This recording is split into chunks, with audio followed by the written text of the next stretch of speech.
হ্যাঁ, নাইন যেই কথাটা বলেছে এটা খুব একটা কমন সমস্যা আমাদের এলাকায়। সেটা হচ্ছে যে আজকে নাইন, আমি যে আলোচনাটা করছি এই আলোচনা করার মূল উদ্দেশ্য কিন্তু এইটা যে তোমার সামনে যে বাচ্চাগুলো বসে আছে এই বাচ্চাগুলো এখন থেকে কোনো কিছু শিখতে পারছে কিনা বা তারা ভবিষ্যৎ কিছু করবে কিনা।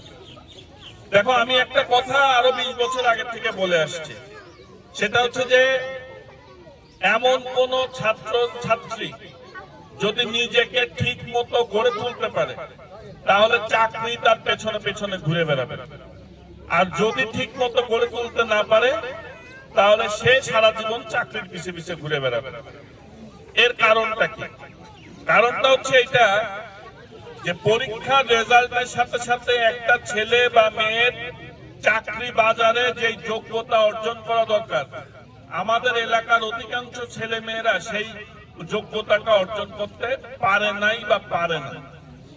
কেন? যেমন ধরো, তুমি ইংরেজিতে যে কোনো মানুষ, তুমি আমার সামনে কথা বলছো, তোমাকে দিয়ে ধরো বলছি, এখন আমি যখন একটা কোম্পানিতে চাকরি দিব তখন দেখবো যে সে বাংলা এবং ইংরেজি শুদ্ধ ভাষায় কথা বলতে পারছে কিনা। তার চেহারা বলতে আমি বুঝাচ্ছি যে সে কালো বা সাদা সেটা না, তার স্মার্টনেস, চেহারার স্মার্টনেস, তার কথাবার্তা। সবচেয়ে বড় কথা হচ্ছে কম্পিউটার জানা। কম্পিউটারে তাকে প্রচন্ড দক্ষ হইতে হবে। আমার ছেলে ক্লাস 5-6 যখন কম্পিউটারে পড়ে তখন সে বড়দের ক্লাস নিত। আমি জানি যে ওই ক্লাস 5 বা 6 পড়া অবস্থায় আমার এলাকার কোন মাস্টার্স পাস করা ছেলেও তার সাথে কম্পিউটারে পারবে না।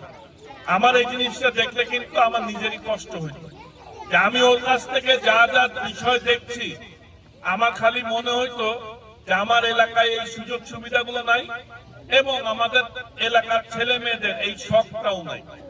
কারণ একটা ল্যাপটপ কিনতে লাগে হলো 25,000 টাকা ম্যাক্সিমাম। আমরা বাইক কেনার জন্য পাগল হয়ে যাই, 1 লাখ 2 লাখ টাকাতে বাইক কিনি, কিন্তু একটা কম্পিউটার 25,000-30,000 টাকা দিয়ে কেনার পরে ঠিক মতো কম্পিউটার যদি কেউ জানে, আমি বিশ্বাস করি যে তার চাকরির কোনো অভাব হওয়ার কথা ছিল না। কিন্তু আমরা ক্লাস 7-8 থেকে বাপ মাকে প্রেশার দিয়ে আগে বাইক কিনি, বাড়িতে আগে ফ্রিজ কিনি, টিভি কিনি, কিন্তু আমাদেরকে আগে বুঝতে হবে যে চাকরি বাজারে যখন আমরা যাব তখন সবচেয়ে বেশি প্রয়োজন হচ্ছে কম্পিউটার জানা। তোমরা দেখো, একটা জিনিস জানবা যে গ্রামীণ ফোন, আমরা ফোন ইউজ করি, গ্রামীণ ফোনের যে অফিস আছে সেই অফিসটাকে বলা হয় পেপারলেস অফিস। অর্থাৎ ওই গ্রামীণ ফোনের যে 30-40 তলা বিল্ডিং, এর মধ্যে কোনো কাগজ নাই, কাগজ ছাড়া। তার মানে পুরো অফিসটা চলতেছে কম্পিউটারের উপরে। তাহলে এখন তুমি যখন গ্রামীণ ফোনে কোনো চাকরির ইন্টারভিউ দিতে যাবা, তুমি তো প্রথমেই বাদ হয়ে যাবা তুমি কম্পিউটারে সেই লেভেল পর্যন্ত না জানার জন্য। সুতরাং এই বয়সী যারা আছে, ছোট বাচ্চা থেকে শুরু করে বড় পর্যন্ত, প্রত্যেককে আগে কম্পিউটারে দক্ষ হইতে হবে এবং বাবা মায়ের ভূমিকা সবচেয়ে বেশি, কারণ তাকে কম্পিউটার কিনে দিতে হবে। আমরা বাইক কিনে দিই, মোটরসাইকেল কিনে দিই, কিন্তু কম্পিউটার কিনে দিই না। মনে হয় যে এটা তো এমন জরুরি কিছু না, কিন্তু মনে রাখতে হবে চাকরি পাইতে হইলে ইংরেজিতে ভালো হইতে হবে, কম্পিউটারে খুব ভালো হইতে হবে, সাধারণ জ্ঞানে ভালো হইতে হবে এবং স্মার্ট হইতে হবে।